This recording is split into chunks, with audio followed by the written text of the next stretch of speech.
Um mosaico sagrado de paisagens, culturas e promessas cumpridas, desde a terra de Israel, berço de patriarcas, profetas e do Messias, até o majestoso Líbano e a Jordânia. Suas cidades no deserto sussurram ecos de reinos perdidos como Edom e Moabe. A Arábia, com seu imenso silêncio, guarda o Monte Sinai. No Egito, o Nilo corre como artéria de impérios, entre pirâmides que testemunharam o povo de Deus partir rumo à liberdade. A Turquia preserva as 7 igrejas do Apocalipse. Na antiga Grécia, Paulo anunciou o Deus desconhecido, e em Roma os mártires acenderam a chama do Evangelho com seu próprio sangue. Vamos explorar juntos e descobrir alguns dos fatos mais curiosos e extraordinários das terras da Bíblia. Grécia, a antiga Javã, nas costas resplandecentes do Mar Egeu, entre colunas de mármore e colinas, ergue-se a terra da Grécia, conhecida nas escrituras como Javã, filho de Jafé, nome com o qual os profetas anunciaram o destino das nações, segundo a profecia de Isaías 66. A Grécia foi chamada pelas profecias antigas, mencionada por Joel e Ezequiel como um povo distante, dedicado ao comércio e à guerra, mas envolvido nos desígnios de Deus. Embora não tenha sido o berço dos patriarcas, a Bíblia a contempla como palco do confronto entre a sabedoria humana e a revelação divina. Em suas praças e no Areópago ressoaram as palavras de Paulo, que segundo Atos 17, em Atenas, enfrentou epicureus e estoicos com a mensagem do O Deus desconhecido. Grécia, herdeira de Alexandre, o Grande, foi a força que helenizou o mundo antigo, abrindo caminho para que o Evangelho se espalhasse em uma língua comum. Foi nesse cenário helenístico que os livros do Novo Testamento foram escritos, e onde as cidades de Corinto, Tessalônica e Filipos se tornaram luzes do cristianismo nascente. Gaza, frequentemente mencionada nos textos bíblicos, faz parte dos territórios prometidos por Deus a Abraão e seus descendentes. Essa região costeira passou por diversas mudanças de soberania ao longo da história bíblica, alternando entre o controle hebreu e o domínio de outros povos, principalmente os filisteus. Os filisteus chegaram às costas de Canaã por volta do século XII a.C., provavelmente vindos da região do Egeu. Muitos estudiosos sugerem que vieram de Creta e podem ter ligação com a civilização minoica. Esses povos do mar estabeleceram uma pentápolis na costa sudoeste de Canaã, que incluía Gaza, Ascalon, Asdod, Gate e Ecrom. Sua presença gerou constantes conflitos com os israelitas, como demonstram as histórias de Sansão em Gaza e os enfrentamentos com o rei Davi. É importante destacar que o termo moderno ou palestino deriva do nome filisteu, mas não há uma continuidade histórica ou cultural entre os antigos filisteus e os atuais habitantes árabes da região. Os filisteus, como povo, deixaram de existir após as conquistas assíria e babilônica, sendo absorvidos por outras culturas. O nome Palestina foi imposto pelos romanos após a repressão da revolta judaica do ano 135 d.C. O imperador Adriano, buscando apagar a conexão judaica com a terra, renomeou a província da Judéia como Síria-Palestina. Baseado no nome dos antigos inimigos de Israel, esse nome administrativo perdurou por diversos impérios e tornou-se a designação geográfica da região durante séculos, embora o vínculo histórico e espiritual dos judeus com essa terra jamais tenha se dissipado. Embora a Índia não seja mencionada diretamente pelo seu nome moderno nas escrituras, muitos estudiosos da Bíblia identificam referências a ela sob o nome de Odu, em hebraico. No livro de Esther, que descreve o vasto império persa desde a Índia até a Etiópia, essa referência mostra que o subcontinente indiano já era conhecido como um limite oriental do mundo nos tempos bíblicos. A relação entre o mundo bíblico e a Índia desenvolveu-se principalmente por meio do comércio. Rotas comerciais que cruzavam o Oceano Índico e o Mar Vermelho traziam especiarias preciosas, joias, marfim e tecidos finos, itens mencionados em várias passagens bíblicas. Produtos como a canela, o nardo e pedras preciosas mencionadas na construção do Templo de Salomão muito provavelmente provinham do comércio com a Índia. Segundo tradições cristãs antigas, o apóstolo Tomé teria viajado para a Índia por volta do ano 52 d.C., levando o evangelho ao subcontinente. As comunidades cristãs de Kerala, conhecidas como cristãos de São Tomé, remontam suas origens a essa missão apostólica, representando uma das tradições cristãs mais antigas fora do Mediterrâneo. A China, como entidade específica, não aparece nomeada nos textos bíblicos, mas muitos estudiosos identificaram possíveis referências indiretas. O termo Sinim, mencionado em Isaías 49:12, eis que estes virão de longe, e eis que aqueles do norte e do ocidente, e estes da terra de Sinim, foi interpretado por alguns estudiosos como uma referência à China, representando as terras mais orientais conhecidas pelo mundo hebreu. A antiga civilização chinesa já era uma potência cultural e política durante os tempos bíblicos. Embora o contato direto com o mundo mediterrâneo fosse limitado, a famosa Rota da Seda, que conectava a China ao Ocidente, começou a funcionar regularmente durante a dinastia Han, 206 a.C. a 220 d.C., facilitando um intercâmbio cultural que influenciaria profundamente ambas as civilizações. O Líbano ocupa um lugar de destaque nas narrativas bíblicas como uma terra de extraordinária riqueza natural e cultural. Seus famosos cedros, mencionados mais de 70 vezes na Bíblia, foram fundamentais para a construção do Templo de Salomão e do Palácio Real em Jerusalém. O rei Hirão de Tiro, aliado dos reis Davi e Salomão, forneceu esses valiosos cedros. E artesãos especializados, estabelecendo uma relação comercial que trouxe prosperidade para ambos os reinos. As antigas cidades fenícias de Tiro e Sidom, situadas na costa libanesa, foram importantes centros comerciais e culturais. Os fenícios, herdeiros da cultura cananeia, destacaram-se como navegadores e comerciantes habilidosos, estabelecendo colônias por todo o Mediterrâneo. Seu domínio do comércio da púrpura, um corante luxuoso extraído de moluscos marinhos, lhes conferiu imensa riqueza e prestígio. A escrita alfabética fenícia tornou-se a base de vários sistemas de escrita posteriores. A beleza natural do Líbano também é exaltada na poesia bíblica, das majestosas cadeias montanhosas do Líbano e do Antilíbano. Com seus picos nevados, são referidas como símbolos de beleza e grandeza. O Monte Hermon, na cordilheira do Antilíbano, é mencionado nos Salmos e em outros textos como um lugar de bênção e abundância.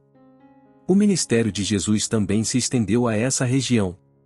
Os evangelhos narram que ele viajou aos territórios de Tiro e Sidom, onde realizou milagres de cura, incluindo a filha de uma mulher ciro-fenícia, demonstrando que sua mensagem de salvação era para todas as nações, e não apenas para Israel.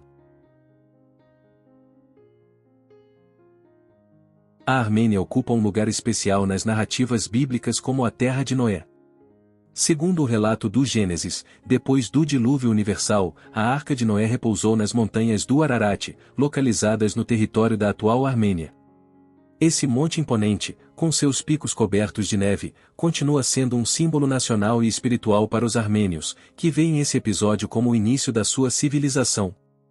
A Bíblia também menciona que foi nessas terras que Noé plantou a primeira vinha após o dilúvio, dando início ao cultivo da uva na história da humanidade. Essa tradição vinícola permanece viva na Armênia, que se orgulha de ter algumas das técnicas de viticultura mais antigas do mundo. A Armênia também se destaca por ser a primeira nação a adotar oficialmente o cristianismo como religião de Estado, um marco histórico que ocorreu no ano 301 d.C. Essa conversão aconteceu quando São Gregório, o Iluminador, curou o rei Tirídates III de uma doença e o levou à fé cristã.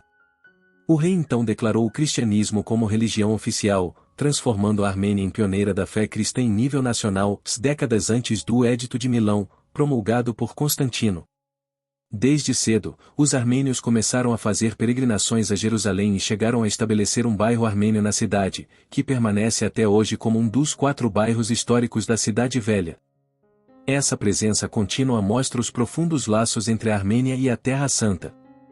O legado cristão armênio também se expressa na sua arquitetura religiosa extraordinária, com mosteiros esculpidos em montanhas, igrejas com cruzes de pedra características, chamadas cachars, e manuscritos iluminados que formam um tesouro cultural incomparável, proclamando a antiga e rica herança espiritual dessa nação. A terra do Nilo, Egito e Sudão. Egito, em hebraico Mitzraim, que significa o estreiteza, e Ocus, que significa o negro, emergem como gigantes da paisagem sagrada, moldados pelo curso inquebrantável do Nilo, rio de vida e de juízo, testemunha silenciosa de alianças, rebeliões e redenções. O Egito, fértil e orgulhoso, foi refúgio para Abraão. Lá, José foi vendido como escravo e chegou ao trono. Foi onde o povo de Israel se estabeleceu na terra de Gósen, às margens do Nilo, e, anos depois, se tornou prisão para um povo que clamava por liberdade. Dos seus palácios dourados e templos elevados surgiu Moisés, portador de uma chama divina, que dividiu as águas do Mar Vermelho e quebrou o cetro dos faraós. Séculos depois, o Egito voltou a ser refúgio, desta vez para José, Maria e Jesus, quando fugiam de Herodes. Mais ao sul, nas terras escuras de Cus, o Sudão bíblico, ao longo do Vale do Nilo, que abrangia o sul do atual Egito e se estendia até o norte do atual Sudão. Reis de estatura imponente e pele de bronze cavalgaram com poder. Foi de lá que veio Tiraca, o faraó guerreiro, para desafiar o impiedoso Império Assírio. Sua primeira menção aparece no livro de Gênesis, onde o rio Gion cercava a terra de Cus, num contexto ligado ao Éden. E no livro de Números, é mencionado que Moisés tomou como esposa uma mulher cuxita. Itália, o coração de um império no coração do mundo antigo, onde as estradas romanas teceram domínios e os césares decidiam o destino das nações, ergue-se como terra de poder, lei e redenção profética. De Roma, a cidade das sete colinas, surgiu o império que dominou a Judéia e ergueu a cruz, onde morreu o Salvador. Mas o que começou como domínio pagão transformou-se em solo fértil para a semente do Evangelho. Foi a essa terra que chegou o apóstolo Paulo, acorrentado, mas imparável, pregando nos átrios do poder e escrevendo, desde a prisão, epístolas que atravessariam os séculos. Em Roma, ele não encontrou um trono inimigo, mas um púlpito.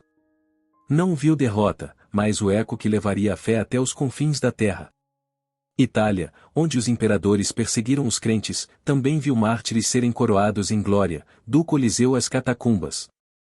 O testemunho cristão foi gravado em pedra, sangue e fogo. Não foi apenas o centro de impérios, mas uma dobradiça da história onde o poder do mundo enfrentou a autoridade de Deus, e foi vencido. Ali, no centro da história, a cruz ergueu seu estandarte sobre o mais alto trono do homem. A moderna Jordânia ocupa territórios de profundo significado bíblico, sendo lar de antigos reinos frequentemente mencionados nas Escrituras. Os Amonitas e Moabitas, descendentes de Ló, sobrinho de Abraão, estabeleceram reinos poderosos nesta região. Amã, a atual capital da Jordânia, era conhecida como Rabá, a antiga capital dos Amonitas. Mencionada em diversos trechos da Bíblia, especialmente durante as guerras com o rei Davi. Ao sul da Jordânia, viviam os Edomitas, descendentes de Esaú, irmão de Jacó. Esse povo estabeleceu seu reino nas terras desérticas de cor avermelhada, hoje conhecidas como Vadi Rum. Os Edomitas tiveram grande influência, chegando até ocupar o trono de Israel. Herodes, o Grande, que governava quando Jesus nasceu, era de ascendência idumeia edomita, representando o cumprimento de antigas tensões entre esses povos. A Jordânia também foi cenário de importantes acontecimentos bíblicos. Em Gadara, atual Cais, Jesus realizou o milagre de expulsar demônios para uma manada de porcos. João Batista foi decapitado na fortaleza de Maquero. E acredita-se que o batismo de Jesus tenha ocorrido em Betânia, além do Jordão. Esses antigos povos, juntamente com outros como os nabateus, evoluíram ao longo dos séculos sob diferentes domínios até formar a moderna nação da Jordânia, estabelecida em 1946. Após o mandato britânico, unindo esse rico legado bíblico à identidade nacional jordaniana atual. Cecitas, um povo nômade que dominava as vastas estepes euroasiáticas, do norte do Mar Negro até as fronteiras da China, aparecem na Bíblia como símbolo dos confins bárbaros do mundo conhecido. Esses guerreiros habilidosos a cavalo, especialistas em arco e flecha e mestres na arte do ouro, eram vistos pelas civilizações mediterrâneas como a personificação da ferocidade e do selvagerismo. No Antigo Testamento, o profeta Jeremias os menciona como parte dos povos do norte que Deus usaria como instrumento de juízo. Sua reputação como guerreiros temíveis os transformava na metáfora perfeita para uma ameaça imparável. A tradição judaica, especialmente em textos rabínicos posteriores, identifica os cecitas como descendentes de Gog e Magog, figuras mencionadas nas profecias de Ezequiel. No Novo Testamento, Paulo os menciona em sua carta aos Colossenses 3:11, em um contexto completamente diferente: já não há grego nem judeu, circunciso nem incircunciso, bárbaro nem cita, escravo nem livre, mas Cristo é tudo em todos. Esse trecho revolucionário declara que, mesmo aqueles considerados os mais selvagens e distantes da civilização, os cecitas, são igualmente acolhidos na família de Deus por meio de Cristo. Hoje, estudiosos consideram que os povos eslavos orientais modernos, como ucranianos, russos e bielorrussos, habitam regiões que um dia foram dominadas pelos cecitas. Embora não haja uma continuidade étnica ou cultural direta, esses antigos nômades deixaram sua marca por meio de impressionantes artefatos arqueológicos e da memória histórica das civilizações que surgiram posteriormente nessas terras. Irã, terra de reis e impérios. Nas majestosas alturas dos montes de Elão e nos vales férteis do antigo Império Persa, estende-se a terra que hoje chamamos de Irã, mas que a Bíblia honra como Pérsia, bastião de impérios e instrumento de redenção na história sagrada. Dessa terra surgiram reis que não apenas dominaram reinos, mas também cumpriram a vontade de Deus. Entre eles se destaca Ciro, o Grande, ungido pelo Altíssimo segundo a profecia de Isaías 45, libertador do povo de Israel e restaurador de Jerusalém. O Irã, portanto, não é apenas terra de antigos conquistadores, mas um ator crucial no plano divino. Seus reis, suas cidades e sua história estão entrelaçados nos rolos sagrados como instrumentos do Altíssimo. Foi a Pérsia que destronou a Babilônia e abriu as portas para o retorno do exílio. Ester, a rainha judia que salvou seu povo a partir do trono de Susã, viveu sob o domínio de um império persa que se estendia da Índia até a Etiópia. Daniel, em seus últimos dias, serviu diante dos reis medos e persas, enquanto suas visões revelavam o fim dos tempos. A Bíblia menciona a Espanha de forma indireta, referindo-se a essa terra como um dos cantos mais distantes do mundo conhecido na época. A Península Ibérica era vista como o extremo oeste do Mediterrâneo, literalmente o fim do mundo ou para as civilizações do Oriente Médio. A história bíblica de Jonas conta que, ao tentar fugir da missão que Deus lhe deu em Nínive, ele tentou embarcar rumo a Tarsis. Muitos estudiosos e arqueólogos acreditam que essa Tarsis era uma colônia fenícia localizada onde hoje fica Cádiz, na Espanha, um dos portos mais ocidentais do mundo antigo. Fundada por volta de 1104 a.C., essa cidade era considerada o último ponto da navegação mediterrânea, representando, para Jonas, a maior distância possível da vontade de Deus. O Novo Testamento também menciona o desejo do apóstolo Paulo de ir à Espanha. Na carta aos Romanos, ele escreve: quando eu for à Espanha, irei até vocês, mostrando sua intenção de levar o Evangelho até os confins do mundo conhecido. Embora a Bíblia não diga se ele realmente chegou lá, tradições da igreja e alguns indícios arqueológicos, especialmente em Tarragona, antiga Tarraco, capital da Espanha tarraconense, sugerem que Paulo pode ter passado pela região. Essa conexão entre a Espanha e os relatos bíblicos mostra como a Península Ibérica simbolizava, literalmente e espiritualmente, o fim da terra, e um lugar onde a mensagem divina também deveria chegar, completando a missão universal do cristianismo. O sul bíblico, Iêmen e Etiópia. Nos confins do sul bíblico, onde o incenso perfuma as montanhas e os oásis sussurram segredos ao deserto, erguia-se o lendário reino de Sabá, ponte mística entre a África e a Arábia. Sua capital, Marib, brilhava sob o sol do Iêmen como uma joia do mundo antigo. Rodeada de palácios, jardins e templos, desse trono dourado reinava uma mulher sem igual, a rainha de Sabá, sábia, altiva e bela senhora das caravanas que cruzavam o deserto com ouro, mirra e pedras preciosas. Tendo ouvido sobre o esplendor e a sabedoria de Salomão, rei de Israel, ela empreendeu uma travessia monumental por dunas, montanhas e pelo Mar Vermelho. Em Jerusalém, realeza e sabedoria se encontraram, oráculo e rainha frente a frente. Num duelo de enigmas, a cada palavra de Salomão, a rainha se maravilhou com o seu Deus e inclinou o coração. Ela não buscava apenas respostas, buscava o eterno. A lenda atravessou o mar até a Etiópia, onde seu sangue, segundo o Quebra-Nagast, tornou-se coroa sagrada de Cuxi. Terra de homens de pele como o ébano, já era testemunha de pactos divinos. Ambos os povos, ligados por comércio, fé e sangue, estão esculpidos no relato divino. A Etiópia ofereceu um coração fiel ao Evangelho em Atos 8. O eunuco etíope, ministro da rainha Candace, mostra a continuidade de uma linhagem real feminina na Etiópia. Macedônia, a terra de Alexandre, nas regiões montanhosas ao norte do Mar Egeu, onde os ventos sopram desde a Trácia e os caminhos cruzam rumo a Roma, ergue-se a antiga Macedônia, terra de reis, guerreiros e revelações divinas. Aqui nasceu Alexandre, o Grande, o leão da Europa, cujo império espalhou a língua e a cultura gregas até os confins do mundo conhecido, preparando o caminho para o Evangelho. Mais maior que sua conquista foi a visão que mudou a história espiritual. Em Troade, o apóstolo Paulo viu um homem macedônio suplicando: passe a Macedônia e ajude-nos. Macedônia tornou-se a primeira terra europeia a receber a luz de Cristo. Ali estavam Filipos, onde Lídia creu junto ao rio e se tornou a primeira cristã dessas terras, e Tessalônica, cidade de comércio e poder, onde surgiu uma igreja fervorosa e perseguida. Por meio dessas cidades, a Macedônia tornou-se semente do reino no Ocidente. Não foi apenas terra de impérios, mas de corações abertos. Na Macedônia, a espada de Alexandre deu lugar à palavra do Espírito. Suas colinas e estradas romanas foram testemunhas do choque entre o poder terreno e a glória do Evangelho. Macedônia, portanto, não é apenas história, é promessa, porta e ponte entre dois mundos.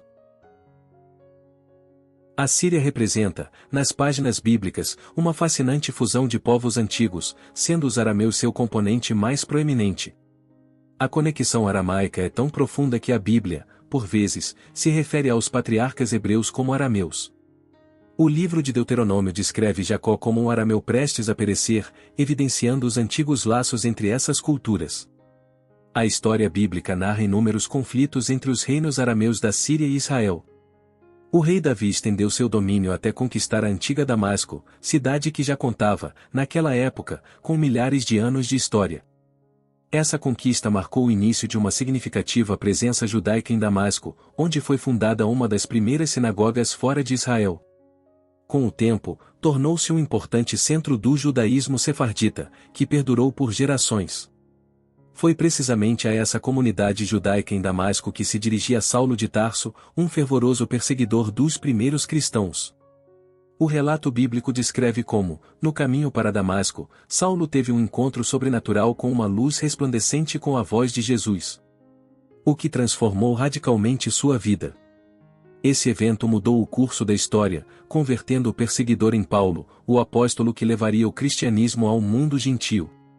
Damasco e outras cidades sírias continuaram sendo importantes centros de fé, onde tradições judaicas, cristãs e, mais tarde, muçulmanas se entrelaçaram, criando o rico tecido cultural que caracteriza a Síria moderna, herdeira desses antigos legados arameus e de seu papel crucial no desenvolvimento das religiões abraâmicas.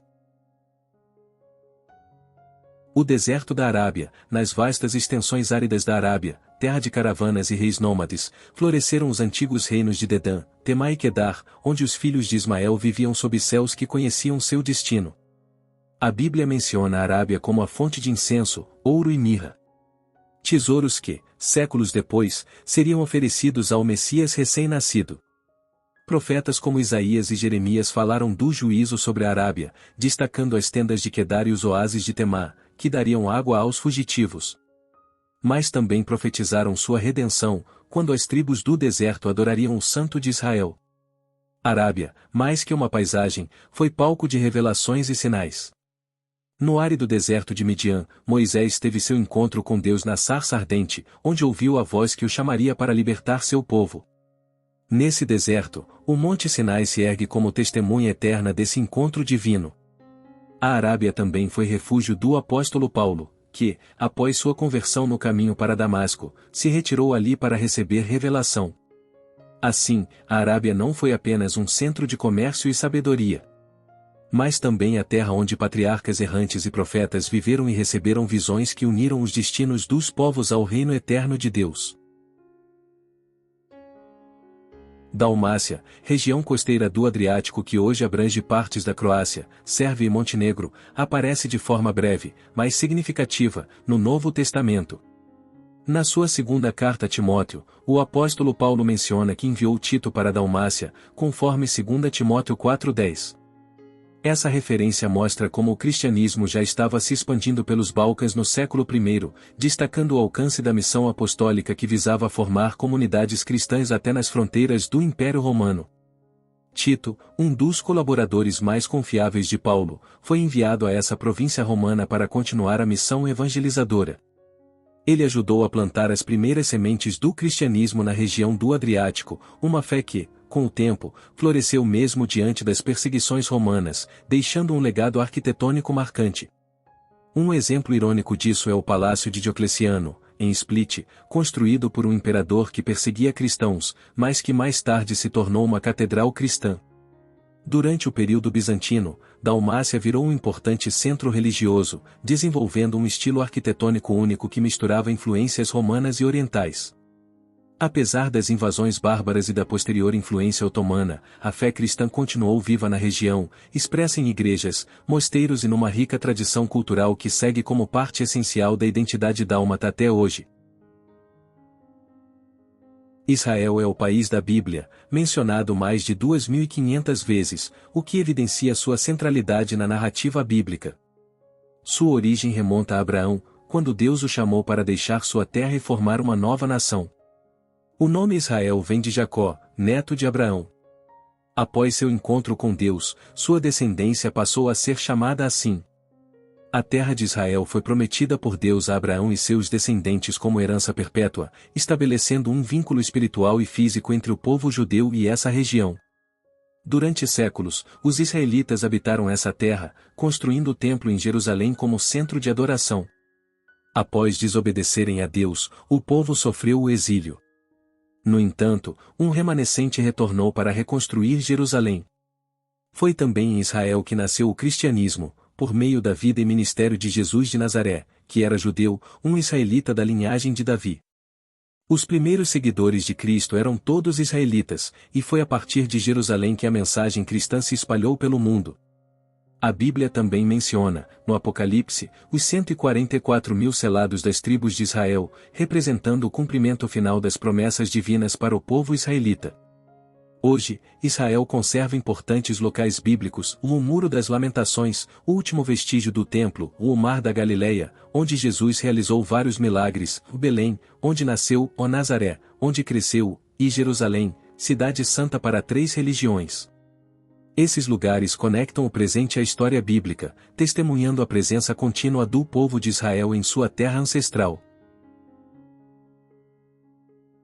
As ilhas do Mediterrâneo, Malta e Chipre, em meio ao mar Mediterrâneo, onde as ondas sussurram histórias de naufrágios e redenção, erguem-se como terras sagradas, marcadas pela travessia apostólica e pela chama do Evangelho nascente. Chipre, terra natal de Barnabé, companheiro de Paulo, foi uma das primeiras regiões a abraçar a fé cristã. Lá, em Salamina e Pafos, os apóstolos pregaram com poder, enfrentando feiticeiros e governadores. Segundo o relato de Atos 13, foi nessa ilha que a palavra de Deus venceu as trevas, e o procônsul Sérgio Paulo, creu, testemunha de um evangelho que desarmava impérios. Mais a oeste, Malta, a pérola dos naufrágios, tornou-se um lugar de milagres quando Paulo, a caminho de Roma como prisioneiro, foi lançado em suas costas por uma tempestade implacável. Nos capítulos 27 e 28 do livro de Atos, lemos como, sob chuva e ao redor do fogo, Paulo foi picado por uma serpente e não morreu, surpreendendo os habitantes locais. Na casa de Públio, o principal da ilha, ele curou enfermos e proclamou a verdade com autoridade celestial. Ambas as ilhas, pequenas diante dos mapas do mundo, foram imensas no plano de Deus. Iraque, a antiga Mesopotâmia, nas planícies entre os rios Tigre e Eufrates, onde a terra era regada pelas águas do Éden, ergue-se o que hoje conhecemos como Iraque, berço de impérios, origem de línguas e cenário dos primeiros pactos com Deus. Foi aqui que floresceu a Babilônia, a cidade dos jardins suspensos e das torres que desafiavam os céus, símbolo do poder humano e do orgulho desmedido. Foi nesta terra que se ergueu a Torre de Babel e onde Deus confundiu as línguas para conter a soberba dos homens. Ur dos Caldeus, terra natal de Abraão, marca o início do chamado divino rumo a uma terra prometida. Dessas terras partiu o patriarca, deixando para trás o esplendor da civilização mesopotâmica para seguir a voz invisível do Altíssimo. Mais adiante, Nínive, capital da Assíria, se tornaria alvo da misericórdia divina, quando, diante da pregação de Jonas, toda a cidade se arrependeu. O Iraque não foi apenas berço de reis e conquistadores, mas também de profetas, exílios e revelações. Foi na Babilônia que Ezequiel e Daniel profetizaram o fim dos tempos e desafiaram leões e reis por causa de sua fé. Turquia, a antiga Ásia Menor, nas vastas terras do que hoje é a Turquia, onde Oriente e Ocidente se encontram entre montanhas e mares, foi palco de um dos cenários mais sagrados e decisivos da narrativa bíblica. Antigamente conhecida como Ásia Menor.